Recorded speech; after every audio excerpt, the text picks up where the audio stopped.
Hoy, en estos 2 días, no es que esté bien de salud, pero intentaremos en este tema que es profundo. Ya lo vamos a ver. Este no es una visita de esas folclóricas, porque sí, formales, sino que trae unas posibilidades en todo el país enormes que ahora voy a tratar de describir. No son solas las que aquí se han expresado en los discursos, en las palabras anteriores, que ya de por sí tienen un peso fundamental en lo que queremos hacer en Colombia, sino que hay más y tienen diversas consecuencias. Estamos hablando de la empresa privada de mayor capacidad de empleo, de irradiación en la economía nacional e internacional de Colombia. Estamos hablando de un gran capital, para ponerlo en otros términos, y cómo ese gran capital puede coincidir, siendo privado, con objetivos públicos, con objetivos de la sociedad. Cómo se puede inscribir, enmarcar dentro de unos propósitos, unas búsquedas que la sociedad colombiana actual tiene. La historia es larga y por tanto tenemos que referirnos a lo actual. Viendo el proceso productivo por el que pasé hace un rato, pues yo recordaba un tanto mi propio origen político. Muy joven, en una ciudad industrial, igual, Zipaquirá, la fría, obviamente, con otras culturas que son colombianas, pero hay una diversidad colombiana que hay que entender, y donde los obreros me metían clandestino a las fábricas, no invitado por los dueños, para mirar, simplemente para sentir la experiencia de un trabajador, de una trabajadora. Los sitios calientes, los sitios donde si se trabaja 10 años ahí se tiene problemas, donde el organismo humano se desgasta, porque al final es un capital que vamos invirtiendo en el tiempo, en este caso a cambio de un salario, para sostener una familia muchas veces, la mayoría de las veces, para sobrevivir. Y esa maquinaria que va moviéndose ha pasado por la reciente historia de Colombia para bien y para mal. Esto que llamamos el proceso de producción industrial no nació con la humanidad, nació hace 2 siglos más o menos. Ya venía con unas marcas que son la problemática política del mundo de hoy, contemporáneo del mundo, no solo de Colombia. La primera marca con que nació es que utiliza una energía de la cual hoy nos tenemos que despegar. Y es todo una problemática. Nació con el vapor de agua que se consigue cocinando el agua con carbón. Esa es la famosa máquina de Watt. Y ahí comenzó la revolución industrial, ahí comenzó la industria. Solo un modo de producir pudo generarla. Antes, en la historia de la humanidad, no se podía. Era una historia premoderna, dicen los filósofos. Mucha de esa premodernidad la tenemos hoy en Colombia y nos hace daño, nos hace poco productivos. Ahora hablaré un poco de eso. La industria finalmente fue creciendo y fue creciendo por aquí, en esta zona. No fue la única, pero unas zonas de Colombia generaron el modo de producción industrial tal cual se desarrollaba en países del mundo. ¿Por qué Antioquia generó la industria? Esa es una buena pregunta. Y yo me tuve que referirme y hablar, incluso personalmente, muchas horas de este tema con un industrial antioqueño que ya murió, con una vida interesante desde joven, que se llamaba Germán Echavarría Olózaga.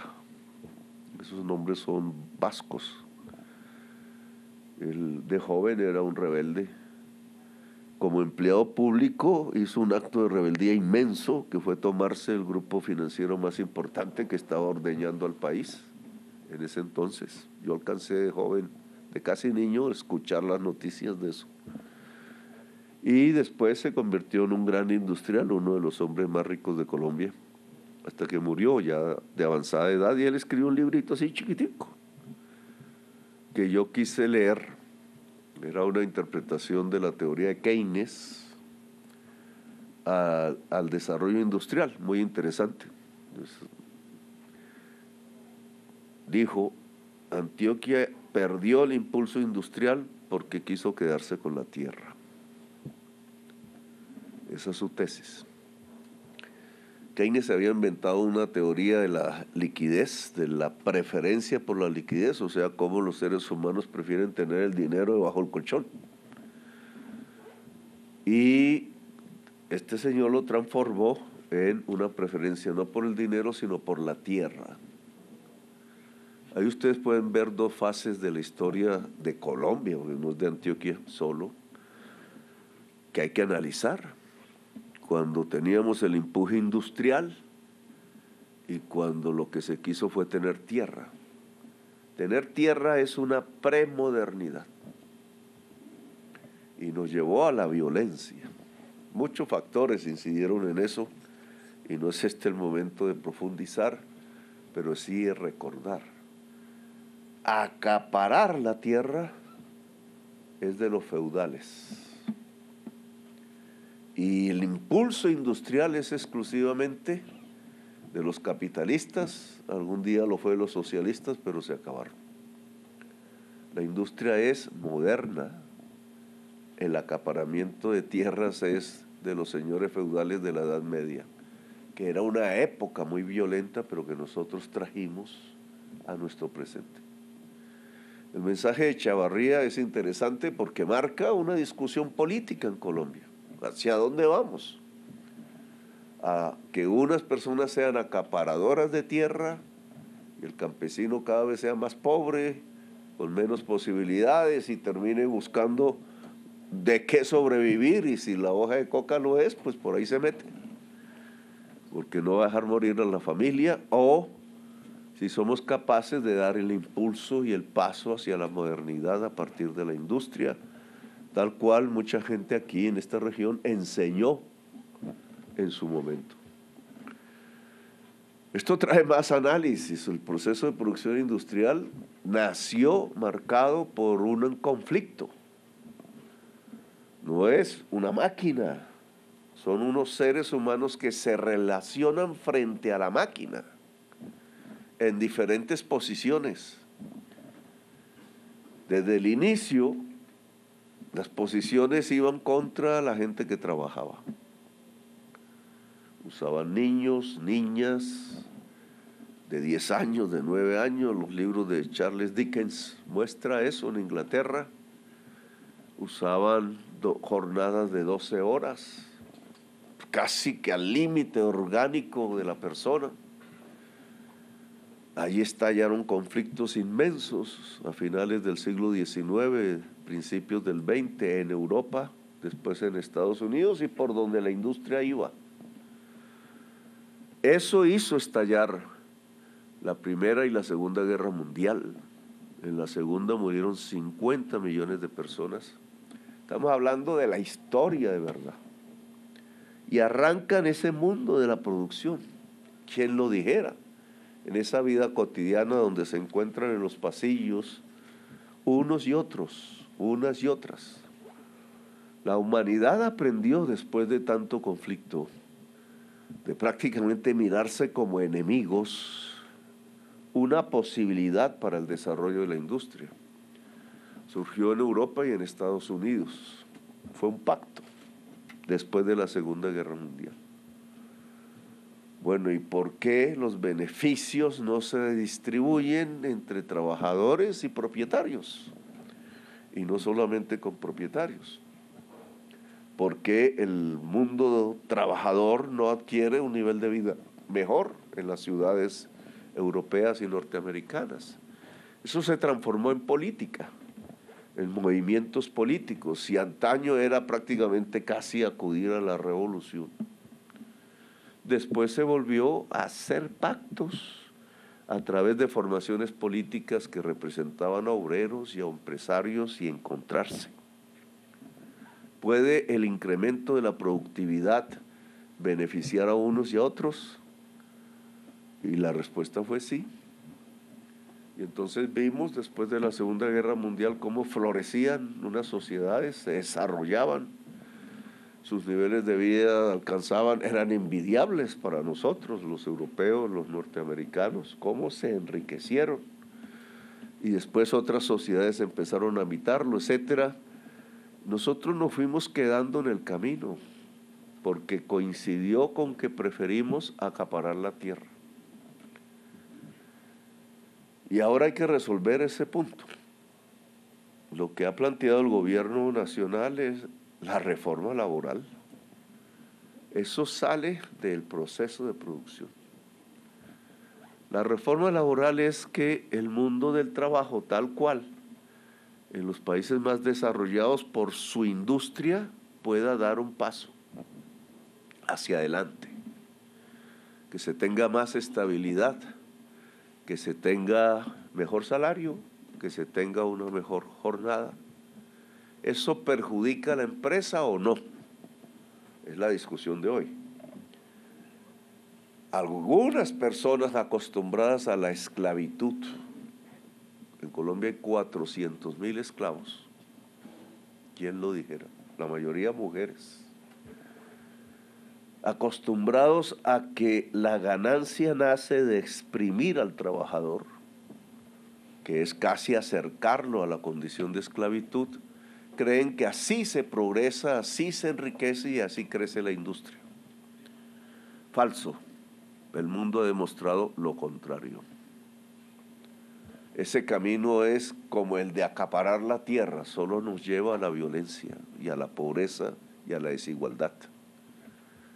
Si se compartan los niveles de productividad, no se trata de anulárselos a unos para coger los otros, sino compartirlos.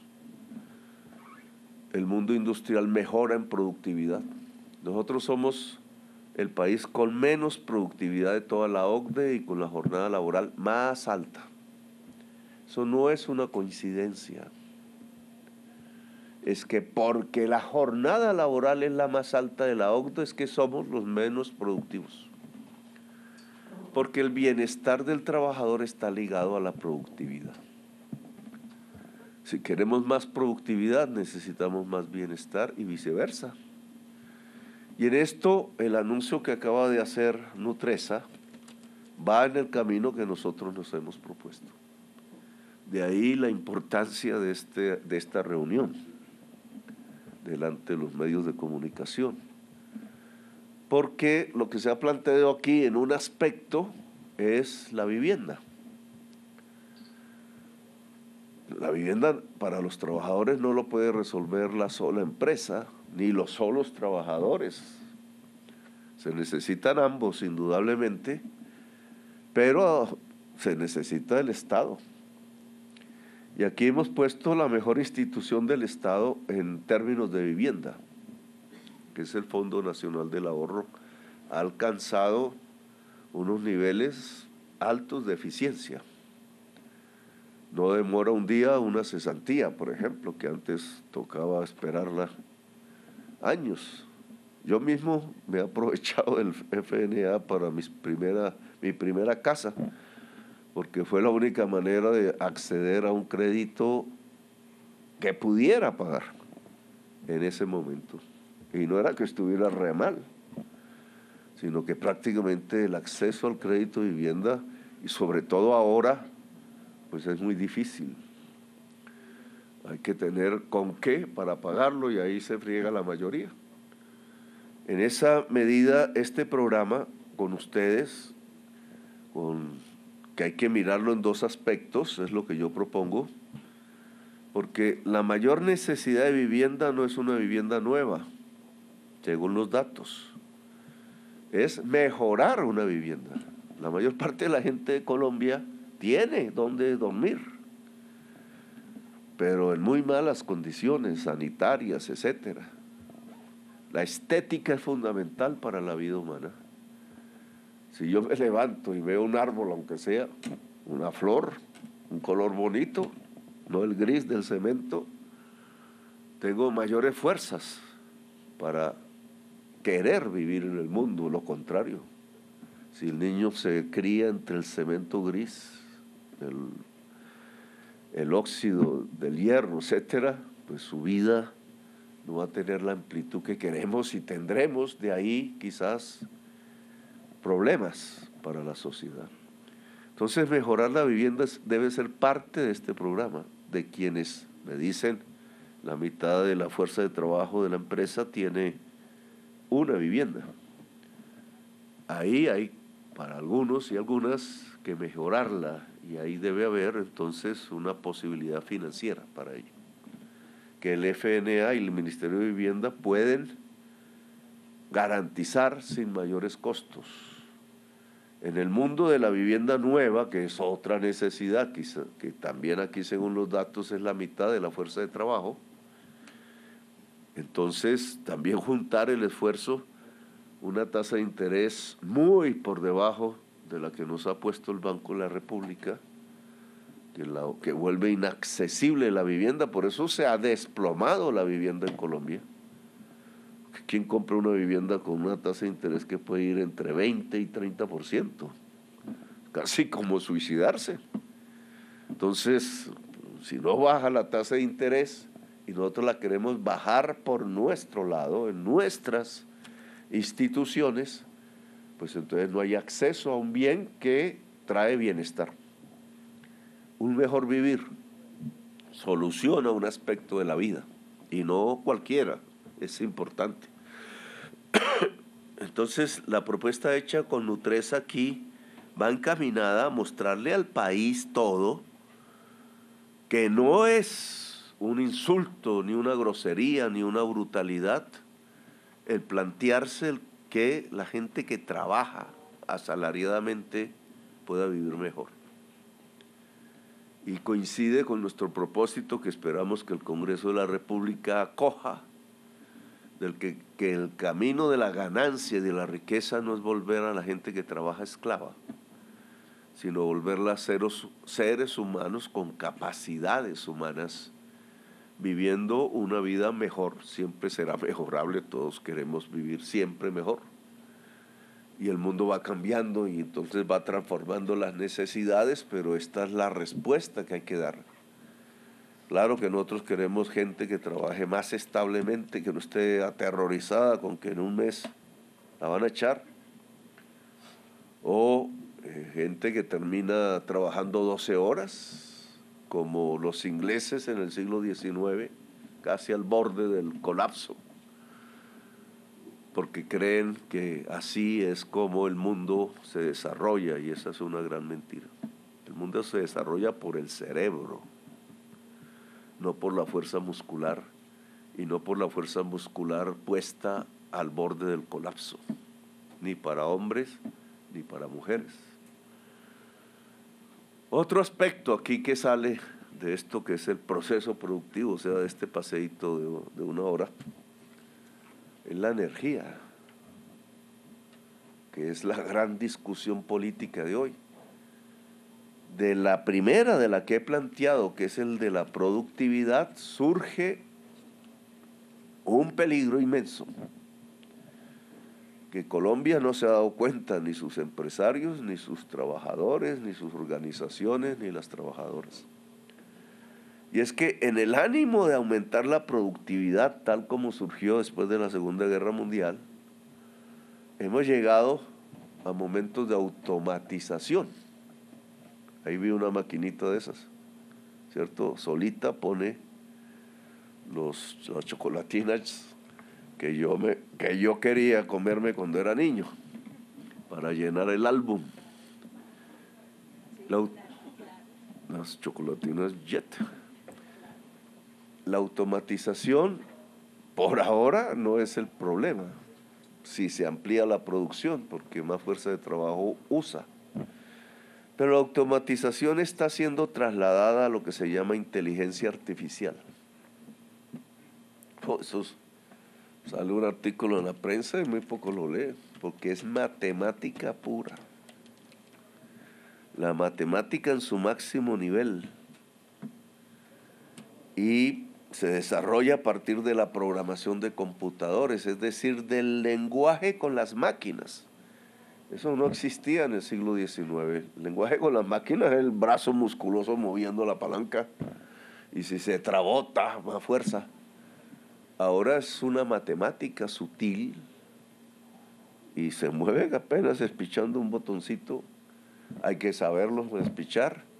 Pero lo que hay ahí lo han hecho otros trabajadores que no usan la fuerza muscular para mover la palanca, sino que usan el cerebro colectivo. Eso no lo hace un solo inventor. Son redes de miles en todo el mundo, expertos en matemáticas creando el software o la programación, como llamamos nosotros. Eso se ha complejizado de tal manera que hemos llegado a un punto en donde se prevé que se puede mover toda una empresa como esta sin un solo trabajador.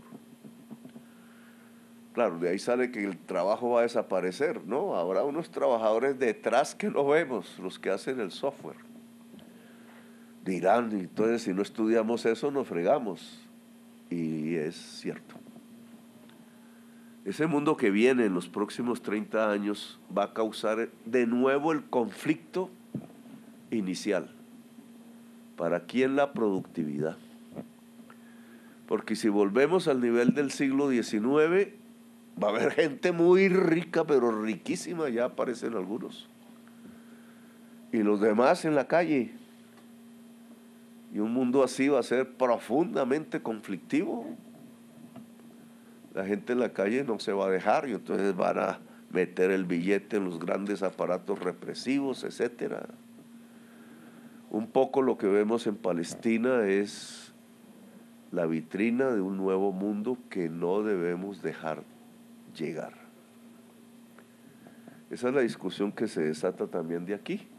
Fíjense todo cómo se pueden cruzar muchísimas cosas, porque uno de los propietarios de esta empresa son los árabes del desierto. Yo tenía mis temores. No es que la gente antigua dueña de esta empresa me quisiera mucho, pero sí tenía muchos temores de que se desnacionalizara la empresa. Había unas posibilidades que dependían de nosotros, el gobierno, por el conflicto que se había desatado. Y obviamente el conflicto iba a acabar con todo, porque en medio de la pelea, pues todo lo que se ha hecho se puede desaparecer. Yo preferí ayudar a acabar el conflicto entre empresarios. Pero eso implicaba el acceso a gente extranjera dentro de nosotros. Y no son los gringos, ni los ingleses, ni nada por el estilo, son los árabes del desierto. Y entonces me decidí ir a hablar con ellos, conocerlos, no simplemente escuchar lo que dicen de ellos. Y fui a Dubái y hablé con los jefes de ellos, ¿cierto? El jefe político, el jefe económico. Ellos se organizan de manera diferente a nosotros, un emirato, son 2 millones de personas y están encima de una riqueza inmensa, son riquísimos, cada uno de ellos es un rico del mundo. El trabajo se los hacen, ellos no trabajan, pero piensan. No se han quedado viviendo como el pachaje, decíamos nosotros, sino que sabiendo que esa riqueza se les va a acabar, porque es petróleo, y el petróleo, no porque se acabe debajo, sino porque se va a dejar de usar, pues los puede mandar de nuevo a la pobreza, y se han alistado, han sido previsivos, se han ido a las mejores universidades del mundo, los jóvenes salen de las mejores facultades de matemáticas. Los árabes se inventaron parte de las matemáticas, los números por lo menos, y han calculado qué hacer. Han visto el mundo, les abren las puertas en todas partes, no les cierran los clubes, ni en Europa ni en Estados Unidos, son pues gente poderosa y han tomado una decisión: invertir en las vanguardias económicas del mundo y en algo que es fundamental, que es lo que acabo yo de hablar, que es lo que va a cambiar para bien o para mal el mundo en las próximas 3 décadas: la inteligencia artificial. Y aquí se junta lo que acabo de hablarles con la realidad de Nutresa. Porque yo les puse como condición, me recibieron como hermano, nos entendemos. El pueblo colombiano está ligado al pueblo árabe en su inicio, porque los marineros que llegaban en las carabelas de los conquistadores eran árabes, recién derrotados en el sur de España. Podemos entendernos. Y la condición fue: quiero que en Colombia se enseñe al máximo la inteligencia artificial, que nuestros jóvenes puedan saber de qué se trata eso para poder controlar eso, si no nos va a controlar y no vamos a tener forma de defendernos. Y quiero que aquí pase la inteligencia artificial a través de sus redes poderosas de energía limpia y de conocimiento. El data center que llama, de información. Ese es un compromiso. Yo quiero que mi amigo Gilinski ayude a que se cumpla, porque mis propios funcionarios no saben de qué estoy hablando.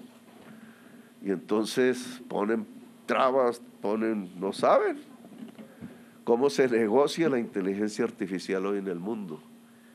Y aquí tenemos un compromiso de nación, con su más y su menos, porque lo único que yo puedo decir es que si queremos controlar la inteligencia artificial, que no es humana,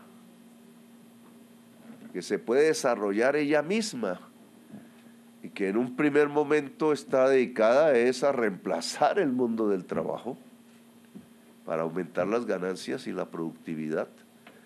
Si queremos controlar eso, lo primero que tenemos que hacer es saber de eso, conocerla. Por eso están puestas las primeras piedras de las facultades de inteligencia artificial, en donde mejores son nuestros sistemas educativos, tratando de ahí saltar a este mundo del saber más elevado. Bueno, dentro de Nutresa está una parte de la solución, porque la condición para la entrada de los árabes es esta: el que Colombia pueda apropiarse de una vanguardia del conocimiento que puede determinar nuestra existencia. Quizás yo no alcance a verlo bien, pero el final de nuestras vidas va a ser eso. Y el de nuestros jóvenes y niños, pues ni digamos. El mundo del trabajo tiene que prepararse para eso. Sus sindicatos no pueden estar pensando en bobadas, como muchos sindicatos hoy hacen. ¿Quién le da un contrato? ¿Cómo intermedia en un contrato? Un mundo ajeno a los intereses de la gente que trabaja, sino que tiene que meterse en estos cuentos, así sea difícil, pero toca. Sindicalistas cibernéticos, ojalá la mayoría sean mujeres.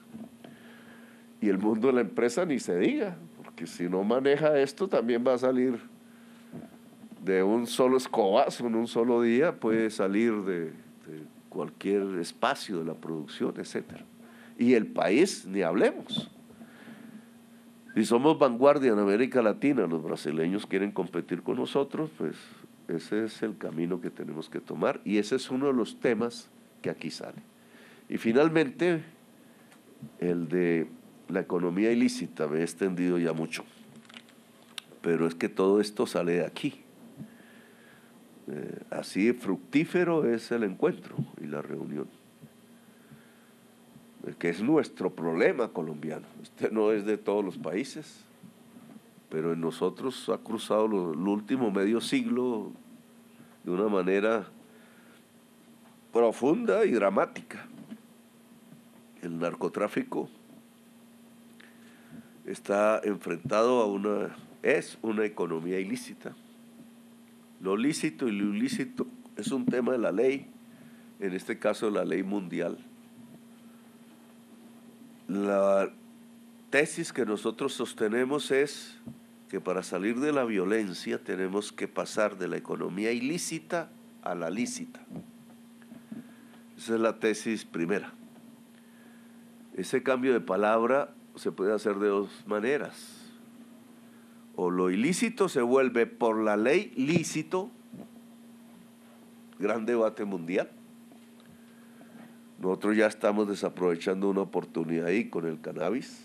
El cannabis hoy es un mercado lícito en el mundo, tiene múltiples posibilidades, no solo la distractiva, la recreativa que llaman, sino industriales, etcétera. Casi se parece al cacao, habría que comparar. Pero aquí, con el debido respeto al pensamiento político, yo le pongo ese nombre. La Godarria no quiere pasar de lo ilícito a lo lícito y resolver uno de nuestros problemas. Y estamos perdiendo una oportunidad, porque en todo Estados Unidos, en buena parte de Estados Unidos, podríamos estar aprovechando mercados y generando trabajo lícito en Colombia, procesos industriales, procesos de enriquecimiento de regiones específicas y de sociedades. Sus bemoles traerá, obviamente, pero yo veo ahí una tontería, el que estemos nosotros quietos, enmarcados en unos territorios que están llenos de violencia, porque se vuelve ilícito lo que se produce ahí. En otros casos no podemos hacer lo mismo. La hoja de coca, la cocaína, esa discusión pasará el tiempo de mi gobierno, entonces no me puedo esperar a que llegue a una conclusión. Llegará en un tiempo. Las cosas ilícitas cada vez empeoran más.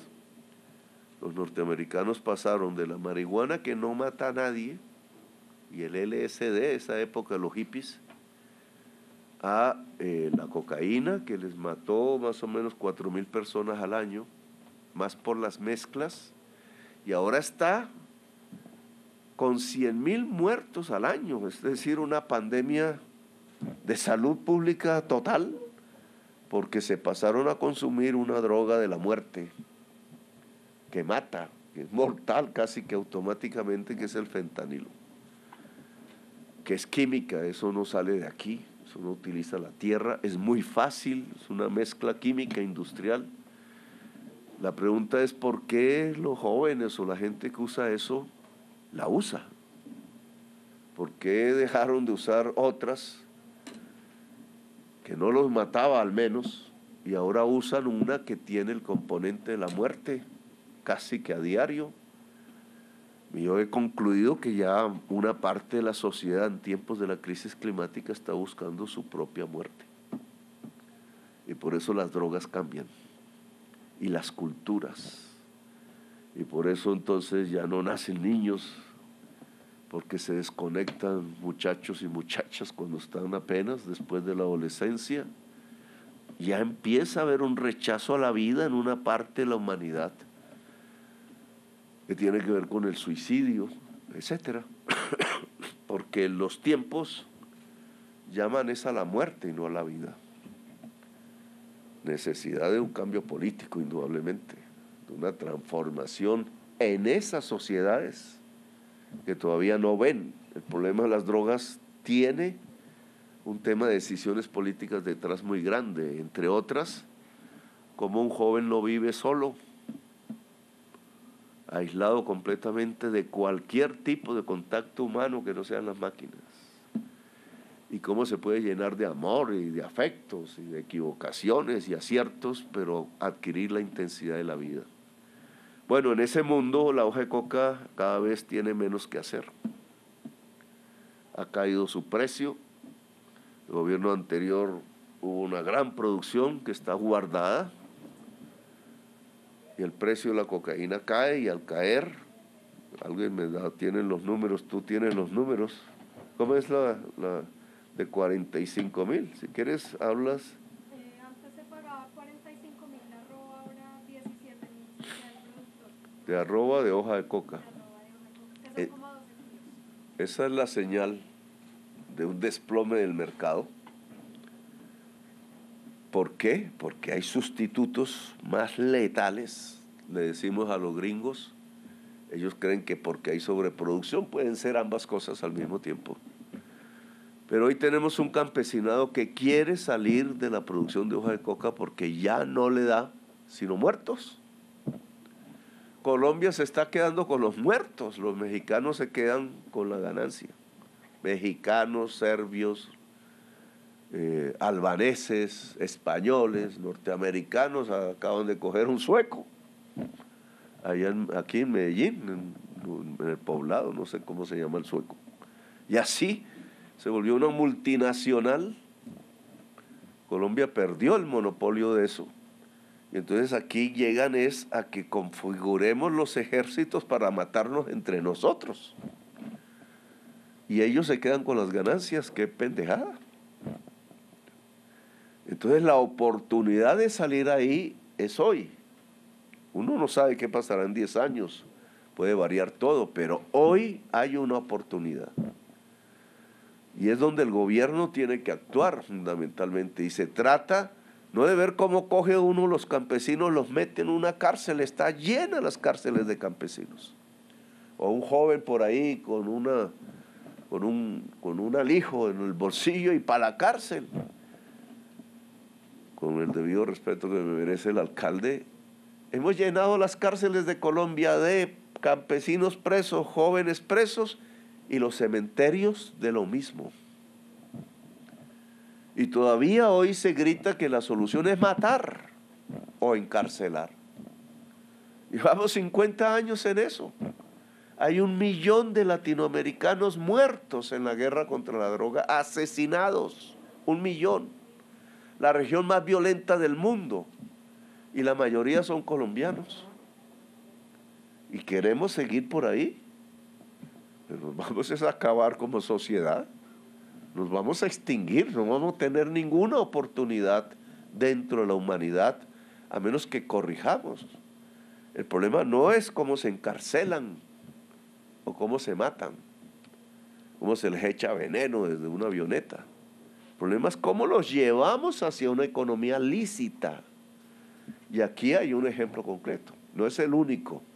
No podemos caer en un monocultivo tampoco, porque hay que poner los huevos en varias canastas. Pero aquí hay una oportunidad a este problema y lo acabamos de escuchar. 10 millones de árboles de cacao no es cualquier cosa. En las zonas cocaleras, la más grande es Tumaco, Nariño, el litoral nariñense. Está ganándole Putumayo. En Putumayo hay que sembrar en la selva. Y hay que pagar porque se siembre la selva para la humanidad. Y el segundo es Catatumbo. Y ojalá pudiéramos sacar a Arauca de la violencia a partir del cacao y su industrialización. Un punto aquí fundamental es que el campesinado, a través de sus asociaciones, sea también codueño de la industrialización del cacao en esos territorios. Es un tema que dejo planteado porque si no, no se compite con la rentabilidad de la pasta de coca. Y hay que ganarle. Eso se llama transformar un territorio. Si pasamos de una economía ilícita a una lícita, se transforma el territorio en lo productivo, pero no es suficiente. Tiene que aparecer el hospital, tiene que aparecer la carretera, tiene que aparecer la universidad. Si no, no hay posibilidades para transformar el territorio. Si las carreteras las concentramos aquí, por un tema de egoísmo, y no las llevamos a donde hoy se está librando incluso una guerra entre la vida y la muerte, pues dejamos sin transformar el territorio. Y eso tenemos que aprenderlo.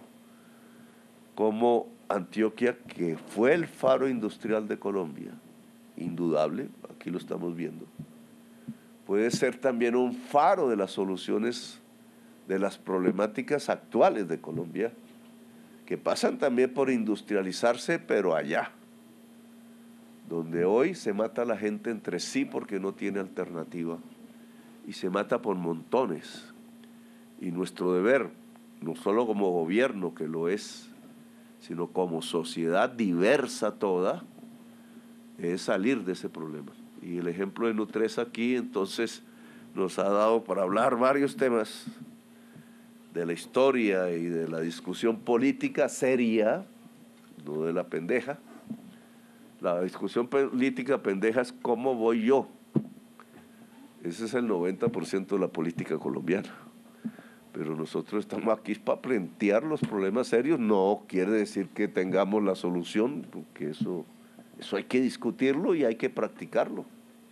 Y ya sabremos en los procesos si resultan o no resultan. Así que le agradezco a Nutresa, a sus propietarios, a la fuerza de trabajo aquí presente, muscular, cerebral, etcétera, el que haya permitido que este día de hoy se pueda presentar a Colombia, presentarle los problemas y las soluciones posibles y ser un faro aquí que alumbre el porvenir de Colombia. Gracias, muy amables.